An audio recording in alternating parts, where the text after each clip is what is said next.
Hello everyone welcome back to my channel. ఇంకా ఈ రోజు అయితే ట్రావెలింగ్ బ్లాగ్ కి కంటిన్యూషన్ పార్ట్ 2 అయితే అప్లోడ్ చేస్తున్నాను. పార్ట్ 1 ఆల్రెడీ మన ఛానల్లో అప్లోడ్ చేశాను. ఎవరికైనా టైం ఉంటే ఒకసారి వెళ్ళి చూడండి. లింక్ కావాలంటే డిస్క్రిప్షన్ లో ఇస్తాను, ఒకసారి చెక్ చేయండి. మేమైతే ఫస్ట్ రిసార్ట్ కి రీచ్ అయిపోయిన తర్వాత కొద్దిసేపు లంచ్ చేసేసుకునేసి ఫ్రెష్ అప్ అయిపోయేసి మళ్ళీ కూడా సఫారీకి అయితే బయలుదేరాం. ఇప్పుడు మేము రిసార్ట్ వచ్చి మసినగూడలో తీసుకున్నాము. మనము సఫారీ మసినగూడలో కూడా అవైలబుల్లో ఉంటుంది, కానీ అది ప్రైవేట్ టాక్సీ వాళ్ళది ఉంటుంది. అక్కడ తీసుకుంటే కాస్ట్ అనేది చాలా ఎక్కువ. అదే కన్నా మనము గవర్నమెంట్ వాళ్ళ దగ్గర నుంచి జీప్ సఫారీ తీసుకుంటే కాస్ట్ అనేది చాలా తక్కువ పడుతుంది. సో ఎవరైనా వెళ్ళాలనుకున్న వాళ్ళు గవర్నమెంట్ వాళ్ళు ప్రొవైడ్ చేసే దగ్గర తీసుకుంటే బెస్ట్ అని నా ఉద్దేశము. ఇంకా ఇప్పుడైతే మేము మసినగూడ నుంచి ముదుమలై గవర్నమెంట్ జీప్ సఫారీ దగ్గరికి అయితే వెళ్తున్నాము. ఇక్కడ జీప్ సఫారీ అలాగే ఎలిఫెంట్ క్యాంపింగ్ అన్ని కూడా ఉంటాయి. సో వాటన్నిటిని కూడా మనం ఇప్పుడైతే చూద్దాము.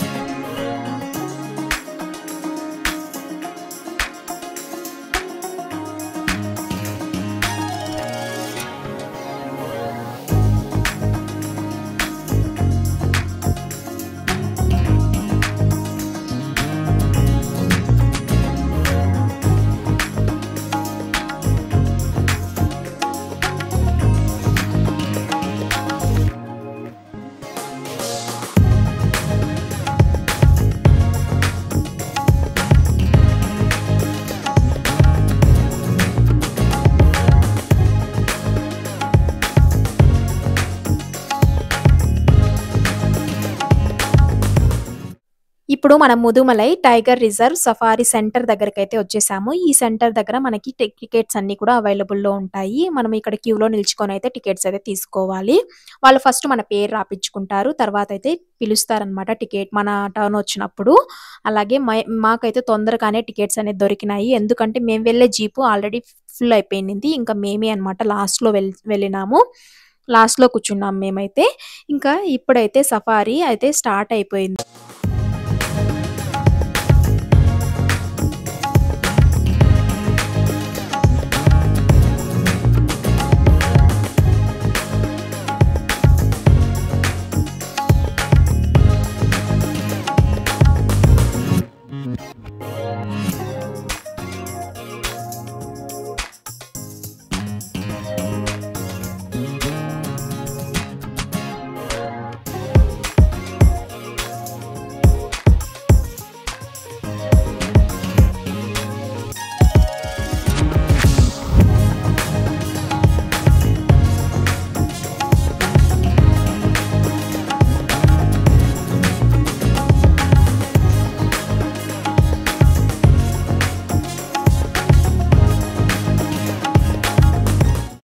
ఇక్కడ చూడండి లెఫ్ట్ సైడ్ లో మనకి ఉడత అనేది చాలా పెద్దగా ఉంది కదా, చాలా డిఫరెంట్ గా ఉంది ఉడత అయితే. ఇది అడవిలో ఉండేటువంటి ఉడత. మన మామూలుగా ఊర్లలో ఉన్న ఉడతలు అయితే డిఫరెంట్ గా ఉంటాయి, ఇవైతే చూడండి ఒక డిఫరెంట్ గా అనిపిస్తుంది.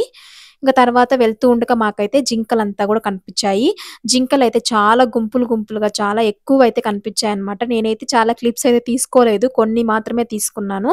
ఇక్కడ చూడండి అన్ని రకాల ఆడ జింకలు, మగ జింకలు, కొమ్ములు ఉన్నటివి అన్ని కూడా ఉన్నాయి అన్నమాట. ఇక్కడ ఈ జింకలు చాలా మందలుగా ఉన్నాయి, చాలా ఎక్కువగా ఉన్నాయి ఈ అడవిలో జింకలు అయితే.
ఇక్కడితో మనకి టైగర్ సఫారీ అయితే కంప్లీట్ అయిపోయింది. నాకు ఈ సఫారీలో ఎక్కడా కూడా పులులు, సింహాలు అనేది కనపడలేదు. నేనైతే వాటి కోసం వాటి చూడ్డానికనే ఇదైతే సఫారీ తీసుకున్నాము. కానీ అవి కనపడలేదనేసి డిసప్పాయింట్ అయితే అయ్యాను. తర్వాత ఇంకా ఎలిఫెంట్ క్యాంపింగ్ అయితే స్టార్ట్ అయింది. దానికైతే ఒక 5:00 అయితే ఈవినింగ్ వచ్చాము. అప్పుడు నాకు ఈ గుడి అలాగే ఆవిడని చూసిన వెంటనే వీళ్ళని ఎక్కడో చూసినట్టు అనిపించింది. తర్వాత ఆలోచిస్తే వీళ్ళు ఎలిఫెంట్ డైరీస్ అనే ఒక మూవీలో అయితే యాక్ట్ చేశారు. దానికైతే మనకి ఆస్కార్ అవార్డ్ కూడా వచ్చింది. చాలా ఫేమస్ అన్నమాట వాళ్ళు అక్కడ. ఈ మూవీ అంతా కూడా కంప్లీట్‌గా వాళ్ళు ఇక్కడే తీశారు. వాళ్ళ రియల్ లైఫ్ మెయిన్ అంటే ఎలిఫెంట్స్ గురించి వాళ్ళ రియల్ లైఫ్ ఎలా ఉంటుందనే స్టోరీ అయితే వాళ్ళు కంప్లీట్‌గా తీశారు. ఇంకా తర్వాత కొద్దిసేపు ఫస్ట్ ఎలిఫెంట్స్‌నంతా చూసేసుకునేసి, తర్వాత మళ్ళీ వాళ్ళ దగ్గరికి వెళ్ళేసి మేమైతే ఫోటోస్ అంతా కూడా తీసుకున్నాము.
ఇక్కడైతే వాళ్ళు ఎలిఫెంట్స్‌కి పెట్టే ఫుడ్ అంతా గూడా మనకి ఇక్కడ పెట్టారు.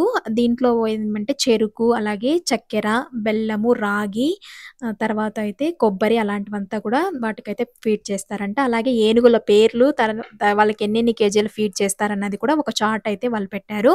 ఇంక తర్వాత చూడండి మనకి ఇక్కడ జనాలు కూడా చాలా ఎక్కువ మందొచ్చారు. ఆల్‌మోస్ట్ ఆల్ సన్‌సెట్ అవుతుంది. అంటే ఈవినింగ్ అయిపోయింది ఆల్‌మోస్ట్ ఆల్ మేమిక్కడే.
ఇప్పుడు మేము ఎలిఫెంట్ క్యాంపింగ్ నుంచి ఇంకా రిసార్ట్‌కెళ్ళడానికైతే స్టార్ట్ అయ్యాము. ఇక్కడ వెళ్తూ ఉంటే రోడ్డు మధ్యలో మాకు జింకలైతే క్రాస్ చేస్తూ ఉన్నాయి. సరే అనేసి ఆపి కొద్దిసేపయితే కారు ఈ విధంగా వీడియో అయితే తీసుకున్నాను.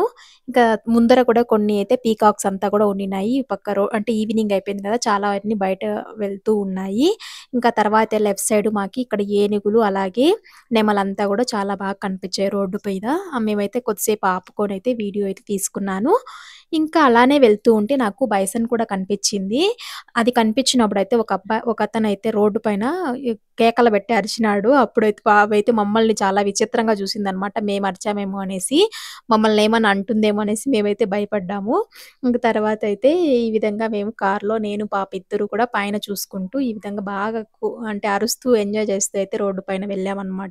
చాలా బాగా అనిపించింది అడవిలో. అంటే ఎవరు లేరు. అక్కడ అంటే అది సేఫ్ ఏరియానే అందుకనేసి మేమైతే పైన ఎక్కి చూసాము. ఇక మేమైతే రిసార్ట్‌కైతే రీచ్ అయిపోయాము. ఆల్మోస్ట్ నైట్ అయిపోయింది. రూమ్ టూర్ చేయలేదు కాబట్టి ఈ విధంగా ఉంటుందనమాట రిసార్ట్ కంప్లీట్‌గా. రూమ్ బయట ఈ విధంగా హాల్ ఉంటుంది. తర్వాత మనకి చైర్స్ అంతా కూడా వేశారు. ఆహ్, రూమ్‌లోకి ఎంటర్ అయిన వెంటనే మనకి లెఫ్ట్ సైడ్‌లో వచ్చి డ్రెస్సింగ్ మిర్రర్ అదే మిర్రర్ అంతా ఉంటుంది. కబోర్డ్స్ ఉంటాయి. ఒక కాట్ మనకి సైడ్ టేబుల్స్ అలాగే కూర్చోవడానికి ఒక చైరు, ఒక టేబుల్ అంతా కూడా ఉంటుంది. కంప్లీట్‌గా రూమ్ అయితే పర్లేదు బానే ఉండింది. మరి అంతేం లేదు. కానీ ఇందులో ఫ్యాన్ అయితే నాకైతే సౌండ్ వస్తున్నింది. నిద్రపోవడానికి కొంచెం కష్టం అనిపిచ్చింది. అలాగే కంప్లీట్‌గా రూమ్ అయితే ఈ విధంగా ఉంది. ఇంకా నేనైతే నైట్ తీశాను ఈ వీడియో. ఆల్‌మోస్ట్ ఆల్ మా సఫారీ అంతా కంప్లీట్ అయిపోయిన తర్వాత తీశాను. ఇంకా ఆ తర్వాతయితే బాత్రూమ్ కూడా చాలా పెద్దగా ఉండింది.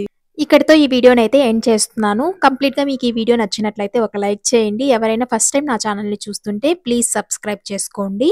అలాగే నెక్స్ట్ టూర్ మేము ఎక్కడెళ్ళామన్నది కూడా నెక్స్ట్ వీడియోలో అయితే అప్‌లోడ్ చేస్తాను. Thanks for watching. Bye. See you in the next vlog.